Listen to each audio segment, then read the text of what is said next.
வணக்கம் மக்களே, welcome back to our channel. நான் உங்கள் யோகி, நீங்கள் பார்த்துட்டு இருக்கிறது யோகி விலாக். ஸோ இந்த வீடியோ தமிழில் பார்த்துட்டு எல்லாருமே பார்த்தீங்கன்னா ஏதோ ஒரு விஷயத்தை கற்றுக்க போகிறீங்க, அதாவது ஒரு ஜாப் கிடைக்க போகுதுன்னு நினச்சிட்டு வருவீங்க. ஸோ ஜாப் தான், ஆனால் நீங்கள் தேடி போகிற ஜாப் இல்லை, அது உங்களை தேடி வரும். ஸோ இந்த வீடியோவில் நம்ம என்ன பார்க்க போகிறோம் அப்படின்னா ஸ்கேமரே நான் ஒரு ஸ்கேம் பண்ணியிருக்கேன். யாரா நீ இவ்வளோ டேலண்டடாக? ஸோ அதுதான் இந்த வீடியோவில் சொல்ல போகிறேன். ஸோ ஃபுல்லாக ஸ்கிப் பண்ணாமல் பாருங்கள், கண்டிப்பாக யூஸ்ஃபுல்லாக இருக்கும். அதே மாதிரியே இந்த காலேஜ் படிக்கிற பசங்க, அதுக்கப்புறம் இந்த வேலை இல்லாமல் சும்மா வேலை தேடிட்டு இருக்க பசங்கள்லாம் பார்த்திங்க அப்படின்னா நமக்கு அமௌண்ட் கிடைச்சா போதும் அப்படின்ற மாதிரி சொல்லிட்டு ஏதோ ஜாப்லாம் கிடைக்குமா, ஆன்லைன் ஜாப்ஸ் கிடைக்குமான்னு சொல்லி நிறைய பேர் தேடிட்டு இருக்காங்க. என்கிட்ட நிறைய பேர் கேட்டிருக்காங்க. ஸோ அவங்களுக்குலாம் இந்த வீடியோவை ஃபஸ்ட்டே ஷேர் பண்ணிடுங்க. ஸோ வீடியோக்குள்ளே போகலாம் வாங்க. ஸோ மக்களே, இந்த ஸ்கேம் எப்படி ஸ்டார்ட் ஆகுது அப்படின்னா ரெண்டு விஷயத்தினால ஸ்டார்ட் ஆகுது. ஃபஸ்ட்டு விஷயம் பார்த்திங்க அப்படின்னா நீங்கள் ஒரு வேலை தேடிக்கிட்டு இருக்கீங்க அப்படின்னா அந்த டைமில் ஹெச்ஆர் மாதிரி பார்த்தீங்கன்னா மெசேஜ் பண்ணுவாங்க. ஸோ எனக்கு அப்படி தான் மெசேஜ் பண்ணியிருந்தாங்க. ஸோ அது ஒரு கேட்டகரி. ரெண்டாவது கேட்டகரி நம்ம அர்ஷத் ப்ரோ தெரியுங்களா, விஜய் சேதுக்கிட்ட மாட்டினார்ல ரியா கர்ணன் அப்படின்ட்டு. எதுக்கு இந்த அவார்டு? பொம்பளை சோக்கு அவார்டு. பெஸ்ட் பொம்பளா சோக்கு award goes to Harshad Khan. So அந்த மாதிரி பாய்ஸ்க்குலாம் பார்த்தீங்கன்னா ஒரு பொண்ணு பேசுகிற மாதிரி பேசி அவங்க இந்த மாதிரி ஒரு ஜாப் இருக்குது பண்ணுறேன்னு கேட்டு அந்த மாதிரி நடந்திருக்கு.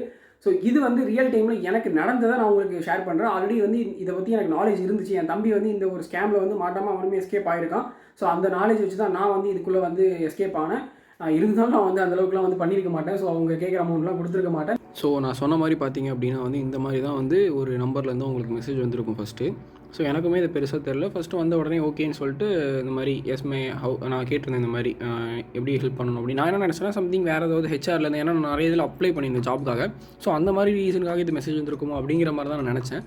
ஸோ அதுக்கப்புறம் பார்த்திங்க அப்படின்னா இந்த மாதிரி டாஸ்க் இருக்குது, இதெல்லாம் பண்ணுங்கள் அப்படின்றத சொன்னாங்க. ஸோ இதுக்கு முன்னாடியே என் தம்பி இந்த மாதிரி இதை பண்ணியிருக்கான். அவன் இதே சேம் டாஸ்க்கை அவன் பண்ணியிருக்கான், அதை எங்ககிட்டயே சொல்லியிருக்கான். ஸோ அதனால் மேபி இது இதாக தான் இருக்குன்றது எனக்கு தெரிஞ்சது. ஒரு ஐடியா இருந்ததுனால இதை நான் ப்ராப்பராக ஹேண்டில் பண்ணேன். ஸோ அதுதான் உங்களுக்கும் தெரியணுங்கிறதுக்காக இந்த வீடியோ நான் உங்களுக்காக சொல்லிக்கிட்டு இருக்கேன். ஸோ என்ன சொல்லியிருப்பாங்கன்னு பார்த்தீங்கன்னா கூகுள் மேப்ஸில் ரேட்டிங்ஸ் போடணும். இந்த மாதிரி ரேட்டிங் போட்டிங்கன்னா உங்களுக்கு நான் அமௌண்ட் பே பண்ணுறேன்ற மாதிரி சொல்லியிருப்பாங்க. சரி, ஓகே, ரேட்டிங் தானேன்னு சொல்லிட்டு பண்ணுவோம். ஃபஸ்ட்டு ஒரு 3 டாஸ்க் நம்ம கொடுப்பாங்க. அதாவது இந்த 3 லிங்கையும் கிளிக் பண்ணி நீங்கள் ரேட்டிங் போட்டுட்டு அவங்களுக்கு ஸ்க்ரீன்ஷாட் அனுப்பணும். ஸோ இப்போ பார்த்தீங்கன்னா நான் அந்த 3 ஸ்க்ரீன்ஷாட்டையும் நான் உங்களுக்கு சென்ட் பண்ணிட்டேன். அவ்வளோதான். ஓகே, இப்போ நீங்கள் சூப்பராக சக்ஸஸ்ஃபுல்லாக பண்ணிட்டீங்க. ஸோ உங்களுக்கு நான் 150 நான் சென்ட் பண்ணுறேன்னு சொல்லிவிட்டு டெலகிராமுக்கு வர சொல்லுவாங்க. ஸோ அது எதுக்காக அப்படிங்கிறது எனக்கு தெரியல. ஸோ வாட்ஸ்அப்லேருந்து பார்த்தீங்கன்னா டெலகிராமுக்கு சேஞ்ச் பண்ண சொல்லுவாங்க.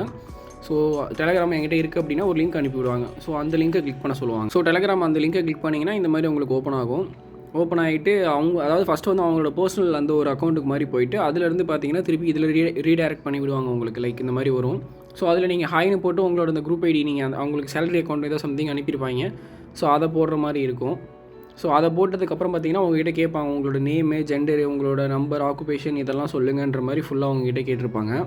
ஸோ அதெல்லாம் என்ட்ரு பண்ணதுக்கப்புறம் சேலரி ட்ரான்ஸ்ஃபர் பண்ணுறதுக்கு இந்த மாதிரி அக்கௌண்ட் டீட்டெயில் இதெல்லாம் எனக்கு தேவைப்படுது, அதெல்லாம் சென்ட் பண்ணுங்கன்னு சொல்லுவாங்க. ஸோ இந்த இடத்துல நீங்கள் என்ன பண்ணுறீங்க அப்படின்னா உங்களோட ப்ரைமரி அக்கௌண்ட்டை ஷேர் பண்ணாதீங்க. ஃபார் எக்ஸாம்பிளுக்கு இப்போ நீங்கள் எல்லாருமே மேக்ஸிமம் ஒரு அக்கௌண்ட் தான் வச்சுருப்பீங்க. இன்கேஸ் 2 அக்கௌண்ட் வச்சுருந்தீங்க அப்படின்னா அந்த மாதிரி செகண்டரி அக்கௌண்ட்டாக கொடுங்க. சும்மா இருக்க அக்கௌண்ட்டை யூஸ் பண்ணுங்கள். ஸோ பெருசாக இதில் ஏதோ அவங்க அந்த மாதிரி எடுக்கல. இப்போ வரைக்குமே நான் இதை யூஸ் பண்ணி ஜூன் மந்த்து நான் இது பண்ணேன். இப்போது ஆல்மோஸ்ட் ஆகஸ்ட் வந்துருச்சு, ஆகஸ்ட் முடிய போகுது. ஸோ இப்போ வரைக்குமே எந்த இஷ்யூ ஆகலை. பட் இருந்தாலும் ஒரு சேஃப்டி பர்பஸ்க்காக செகண்டரி அக்கௌண்ட்டாக இருந்தால் கொடுங்க. நானுமே என்னோட செகண்டரி அக்கௌண்ட்டு தான் கொடுத்துருக்கேன். அதாவது நான் காலேஜ் படிக்கிறப்ப என்னோட காலேஜ்க்காக ஒரு அக்கௌண்ட் ஓப்பன் பண்ணியிருந்தேன். அந்த ஒரு அக்கௌண்ட்டை தான் யூஸ் பண்ணேன். அந்த அக்கௌண்ட்டில் எந்த அமௌண்ட்டுமே இருக்காது. ஸோ அதுக்காக நான் அதை யூஸ் பண்ண ஒரு சேஃப்டிக்காக. ஸோ நீங்கள் அது மாதிரியே பார்த்துக்கோங்க. அதாவது அதிகமான அமௌண்ட்லாம் இருக்கிற அக்கௌண்ட்ஸை கொடுக்காதீங்க, அந்த நம்பர்லாம் கொடுக்காதீங்க.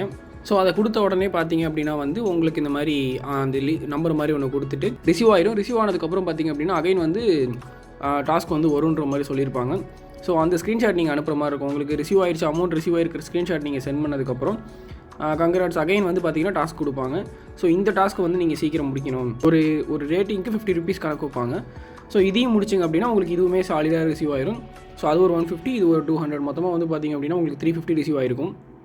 அதுக்கடுத்து 3 more அப்படின்னு சொல்லிட்டு நான் மொத்தமாக அடுத்த ஸ்க்ரீன்ஷாட்ஸுமே நான் அனுப்பிட்டேன். ஸோ ஓகே சொல்லிட்டு வெயிட் பண்ண சொல்லுவாங்க.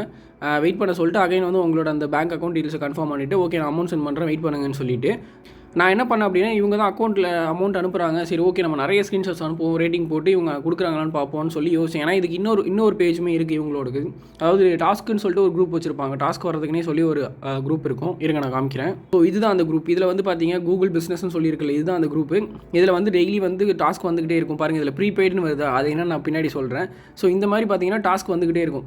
நான் என்ன பண்ணேன், இந்த மாதிரி நிறைய இதை கிளிக் பண்ணி நான் இதை அவங்களுக்கு சென்ட் பண்ணிட்டு இருந்தேன். நிறைய ரேட்டிங் கொடுத்து ஒரு 5-6 இதுக்கிட்ட நான் ரேட்டிங் கொடுத்து அவங்களுக்கு சென்ட் பண்ணேன். நீங்கள் தப்பு பண்ணிட்டீங்க, இந்த மாதிரிலாம் நீங்கள் பண்ணக்கூடாது, இதுக்கெலாம் நான் காசு கொடுக்க மாட்டேன்ற மாதிரி சொல்லுவாங்க. நான் உடனே வந்து ஃபஸ்ட்டு அமௌண்ட் ரிசீவ் ஆயிடுச்சா, அமௌண்ட் ரிசீவ் ஆனதுக்கப்புறம் நீங்கள் இதெல்லாம் பண்ணணும் அப்படிம்பாங்க. நான் அப்புறம் அமௌண்ட் ரிசீவ் ஆயிடுச்சுன்னு சொல்லி சென்ட் பண்ணியிருப்பேன். அப்புறம் திருப்பி டாஸ்க் சென்ட் பண்ணுவாங்க. ஸோ இந்த மாதிரி பார்த்தீங்கன்னா வந்துருக்கும் உங்களுக்கு டாஸ்க்கு ஃபைனு கொடுத்து இங்கே தான் நமக்கு ஆப் வைப்பாங்க. இங்கே பாருங்கள். ஸோ ஃபஸ்ட்டு வந்து 1000 கேஷ்பேக் ருபீஸ் 1300. அதாவது நீங்கள் 1000 ரூபா பே பண்ணிங்கன்னா உங்களுக்கு 1300 வருமாமா. 3000 பே பண்ணால் 3900. ஸோ இங்கே தான் வைப்பாங்க ஒரு ஆப்பு நமக்கு. ஸோ இதுவுமே பிரச்சனை இல்லை. நீங்கள் இதில் என்ன தெரியுமா நீங்கள் சொல்லணும், ஸோ நீங்கள் இந்த மாதிரி 1000 பே பண்ணணும்னு சொல்லுவாங்க. நான் தான் சொன்னேன், என்கிட்ட இப்போ அமௌண்ட் இல்லை. ஸோ நான் வந்து ஒன்ஸ் நீங்கள் எனக்கு இந்த மாதிரி டாஸ்க் கொடுக்குறீங்களா, ரேட்டிங் டாஸ்க் நான் பண்ணுறேன், அதில் வர அமௌண்ட் நான் வந்து இன்வெஸ்ட் பண்ணி நான் திருப்பி பண்ணுறேன்னு சொன்னதுக்கு உடனே அவங்க வந்துட்டு சரி ஓகே, அப்போ ப்ரீபெய்ட் வந்து நீங்கள் ஸ்கிப் பண்ணுறீங்களா, சரி ஓகே. அப்போ நீங்கள் ஸ்கிப் பண்ணதுனால உங்களுக்கு என்னென்னா 25 ரூபா தான். முன்னே வந்து நமக்கு என்ன கொடுத்தாங்க, 50 ரூபா கொடுத்தாங்க. ஒரு ரேட்டிங்க்கு 50 ரூபா கொடுத்தாங்க. இப்போ வந்து 25 ரூபாயே மாறிடுச்சு. இப்போ நான் 4 டாஸ்க்கு பண்ணேன் அப்படின்னா வந்து ஒரு இதுக்கு 25 ரூபா தான். ஸோ அப்படி கணக்கு பண்ணுறப்ப பார்த்தீங்கன்னா எனக்கு 100 ருபீஸ் மட்டும் தான் வரும். ஸோ நான் திருப்பி பண்ணதுக்கப்புறம் ஓகேன்னு சொல்லிட்டு அவங்க அகைன் வந்து எனக்கு அந்த அமௌண்ட்டை போட்டாங்க. ஸோ இந்த மாதிரி அமௌண்ட்டை போட்டதுக்கப்புறமே எனக்கு 100 தான் ரிசீவ் ஆச்சு. 100 ரிசீவ் ஆனவொடனே திருப்பி வந்து பார்த்திங்கன்னா அடுத்த ஒரு டாஸ்க்கு கொடுத்தாங்க. ஸோ அந்த டாஸ்க்குமே வந்து நான் கம்ப்ளீட் பண்ணிட்டேன். ஸோ அதுக்கு பார்த்தீங்க அப்படின்னா வந்து அமௌண்ட் வந்துருச்சு. ஸோ ஓகேவா, இது வரைக்கும் மொத்தமாக வந்து நான் ஒரு 4 டாஸ்க் வரைக்கும் பண்ணியிருக்கேன். ஸோ ஃபஸ்ட்டு வந்து 350 கிடச்சிது. அதுக்கப்புறம் 100 தான் 450 550 கிடச்சிது. அதையுமே ரிசீவ்டு அப்படின்ற மாதிரி போட்டுட்டேன். ஸோ நைட் ஆயிடுச்சு அப்படின்னா வந்து முடிச்சிருவாங்க. ஓகே இதுக்கப்புறம் பண்ண முடியாதுன்னு சொல்லிட்டு கொடுத்துருவாங்க. நடுவில் வந்து எனக்கு டாஸ்க் கொடுத்துருக்காங்க 25 ருபீஸ்க்கான டாஸ்க்கு, நான் பண்ணவே இல்லை. ஸோ நைட் ஆயிடுச்சுங்கிறதுனால கண்டினியூ பண்ண முடியாது, நாளைக்கு காலையில் தான் பண்ணணுன்ட்டாங்க. சரி ஓகே அப்படின்னு சொல்லிட்டு நானும் விட்டுட்டேன். ஸோ அடுத்த நாள் காலையில் வந்து பார்த்தீங்கன்னா வந்து அவங்க குட் மார்னிங் போகிற உடனே நானும் அந்த நேற்று நைட்டு விட்டுருந்த டாஸ்க்கை வந்து நான் இன்றைக்கி காலையில் பண்ணியிருந்தேன். அவங்க உடனே இருந்துட்டு நீங்களாக வந்து டாஸ்க்கு பண்ணக்கூடாது, நான் சொன்னதுக்கப்புறம் தான் பண்ணணும் அப்படி இப்படின்னு ஓவராக பண்ணாங்க. ஓகே அப்படின்னு சொல்லிட்டு நான் விட்டுட்டேன். ஸோ அந்த இதுக்கு வந்து எனக்கு பேமெண்ட்டும் கொடுத்துட்டாங்க. ஸோ அதுக்கப்புறம் வந்து பார்த்திங்க அப்படின்னா வந்து பேமெண்ட் வந்து ரிசீவ் ஆகிடுச்சு எனக்கு. பட் வந்து பேமெண்ட் ரிசீவ் ஆகிடுச்சு, எனக்கு மெசேஜ் வரல. அதனால் வந்து அவங்களுக்கு அந்தமாதிரி மெசேஜ் போட்டிருந்தேன், எனக்கு பேமெண்ட் ரிசீவ் ஆகிடுச்சு பட் வந்து எனக்கு மெசேஜ் எதுவும் வரல, அதனால் ஸ்க்ரீன்ஷாட் போட முடியலன்ற மாதிரி சொல்லியிருந்தேன். Okay congrats. அதான் உங்களை அப்படியே வந்து மண்டே எப்படிலாம் வந்து உங்களை கழுவ முடியுமோ அந்த மாதிரி கழுவுவாங்க. ஓகே நீ வந்து நிறைய சம்பாதிக்கலாம் அதில் அப்படின்ற மாதிரி உங்களை ட்ரஸ்ட்டை வந்து க்ரியேட் பண்ணுவாங்க இந்த இடத்துல. ஸோ அதை நீங்கள் தயவு செஞ்சு நம்பிடாதீங்க. அதுக்கப்புறம் வந்து டாஸ்க் கேட்டிருப்பேன். ஸோ இங்கே தான் வந்து உங்களுக்கு ஒரு பெரிய பிளாக் ஒன்று வைப்பாங்க. ஸோ டாஸ்க் இதுக்கப்புறம் வந்து பார்த்திங்கன்னா உங்களுக்கு ப்ரீபெய்ட் டாஸ்க் மட்டும் தான் இருக்குது. அதாவது நீங்கள் பே பண்ண வேண்டும். 1000 ரூபா 3000 ரூபா 5000 ரூபா இதெல்லாம் பே பண்ணிங்கன்னா உங்களுக்கு அக்கௌண்ட் வந்து ரிட்டன் பேக் ஆகுன்ற மாதிரி சொல்லியிருப்பாங்க. ஸோ நீங்கள் மினிமமாக 1000 ரூபாயாச்சும் கொடுத்தாகணும்னு சொல்லுவாங்க. இல்லை என்கிட்ட அமௌண்ட் இல்லை, நான் என்னால் பே பண்ண முடியாதுன்னு நான் சொல்லுவேன். அப்போ என்ன சொன்னாங்கன்னா, சாரி இதுக்கப்புறம் உங்களுக்கு வந்து ப்ரீபெய்ட் டாஸ்க் மட்டும் தான் இருக்குது, நீங்கள் அந்த மாதிரி பண்ண முடியாது, நீங்கள் பே பண்ணி தான் ஆகணும் அப்படின்னதுக்கு ஓகே சிஸ்டம் டிடெக்டட் பாருங்கள் சிஸ்டம் டிடெக்டட் வந்து அதாவது நான் வந்து லிமிட்டை ரீச் பண்ணிட்டேன், ஃப்ரீ ரேட்டிங் டாஸ்க் வந்து ரீச் பண்ணிட்டேன். ஸோ அதனால் இதுக்கப்புறம் வந்து பார்த்தீங்கன்னா நமக்கு வந்து அந்த ஃப்ரீ டாஸ்க் கிடையாதுன்ற மாதிரி சொன்னாங்க. சரி ஓகே நான் வெயிட் பண்ணேன், நானும் ரொம்ப நாள் வெயிட் பண்ணேன். பார்த்தீங்கன்னா டெய்லி மெசேஜ் வந்துக்கிட்டே இருக்கும், இந்த மாதிரி வந்து குட் மார்னிங் இந்த மாதிரி ஸ்டார்ட் பண்ணுங்கன்ட்டு. இல்லை நான் காலேஜ் ஸ்டூடெண்ட், என்கிட்ட காசு இல்லைன்னு சும்மா மெசேஜ் மட்டும் பண்ணிகிட்டே இருப்பாங்க. சும்மா உங்களுக்கு daily good morning good night இந்த மாதிரி ஒர்க் டைம் முடிஞ்சு இந்த மெசேஜ் மட்டும் உங்களுக்கு ரேண்டமாக பண்ணிக்கிட்டே இருப்பாங்க. அவங்க ரேட்டிங் டாஸ்க் மட்டும் கொடுக்கவே மாட்டாங்க உங்களுக்கு. ஸோ டோட்டலாக உங்களுக்கு அப்படி இப்படி கவர் பண்ணிங்கன்னா ஒரு 750 ருபீஸ் வரும். ஸோ இதுதான் அப் டு டேட்டில் இருக்குது. ஸோ டோட்டலாக நீங்கள் வந்து கவர் பண்ணிங்கன்னா உங்களுக்கு ஒரு 750 ருபீஸ் வந்து உங்களுக்கு ரிசீவ் ஆகிருக்கும். ஸோ அதோடு நீங்கள் ஸ்டாப் பண்ணிட்டு நீங்கள் ஸ்கிப் பண்ணிக்கோங்க, இவங்களை பிளாக் பண்ணிக்கோங்க, என்ன வேணால் பண்ணிக்கோங்க. நான் சும்மா உங்களுக்கு வீடியோஸ் போடணுங்கிறதுக்காக வச்சுருக்கேன். ஸோ அந்த 750 ருபீஸ் ரிசீவ் ஆனதை நீங்கள் யூஸ் பண்ணிக்கலாம். ஸோ இந்த அக்கௌண்ட்லேயுமே பார்த்தீங்கன்னா வந்து டெய்லி உங்களுக்கு வந்துகிட்டே தான் இருக்கும், அந்த ஆட்ஸ் மாதிரி வந்துகிட்டே இருக்கும். ஆனால் நீங்கள் இதை கிளிக் பண்ணுறதுனால பெரிய யூஸ்லாம் இல்லை. ஸோ இந்த அக்கௌண்ட்லேயுமே பார்த்தீங்கன்னா சில பேர் வந்து அவங்களோட மெம்பர்ஸே இருப்பாங்களா, அந்த ஸ்கேம் பண்ணுற மெம்பர்ஸே வந்து எனக்கு இந்த மாதிரி நான் 1000 ரூபா போட்டேன், எனக்கு 2000 ரூபா ரிசீவ் ஆயிடுச்சுன்ற மாதிரி அவங்களுமே இந்த குரூப்பில் ஸ்க்ரீன்ஷாட்ஸ்லாம் போடுவாங்க. ஸோ அதெல்லாமே கம்ப்ளீட்டாக ஃபேக்கு. உங்களை வந்து அமௌண்ட் அதில் போட வைக்கணும். இன்கேஸ் எனக்கு தெரிஞ்ச வரைக்கும் என்னோட தாட் படி எப்படி இருக்குன்னா வந்து ஃபஸ்ட்டு நீங்கள் ஒரு 1000 பே பண்ணிங்க அப்படின்னா அதுக்குமே ரிட்டன் பேக் பண்ணிடுவாங்க. ஒரு பெரிய அமௌண்ட்டாக உங்ககிட்ட அடிக்கணும், அதுதான் அவங்களோட பிளானாக இருக்கும். ஸோ நீங்கள் 1000 என்னை கேட்டால் நீங்கள் போடாதீங்க, ஓகேவா. 750 கிடைக்குது இல்லை, 750 கிடைக்கிற வரைக்கும் உங்களுக்கு பெனிஃபிட். ஸோ அதை மட்டும் யூஸ் பண்ணிக்கோங்க. இந்த மாதிரி ரேட்டிங்குமே போட்டுட்டு ஸ்க்ரீன்ஷாட் போட்டு ரேட்டிங்குமே ரிமூவ் பண்ணிடுங்க. நீங்கள் ஃபேக் ரேட்டிங் கொடுக்குற மாதிரி தானே அது. ஸோ அதையுமே ரிமூவ் பண்ணிடுங்க. நான்லாம் ரிமூவ் பண்ணிட்டேன் அந்த ரேட்டிங்ஸை. ஒன்ஸ் அவங்களுக்கு ஸ்க்ரீன்ஷாட் சென்ட் பண்ண அடுத்த செகண்டு எங்கெல்லாம் ரேட்டிங் போட்டோம் அதை அப்படியே வந்து ரிமூவ் பண்ணிடுவோம். ஸ்க்ரீன்ஷாட் எடுத்துகிட்டு உடனே அந்த ரேட்டிங் வந்து டெலிட் பண்ணிடுவோம். அந்த மாதிரி பண்ண முடியும். ஸோ அந்த ஒரு ரேட்டிங்குமே டெலிட் பண்ணிடுங்க.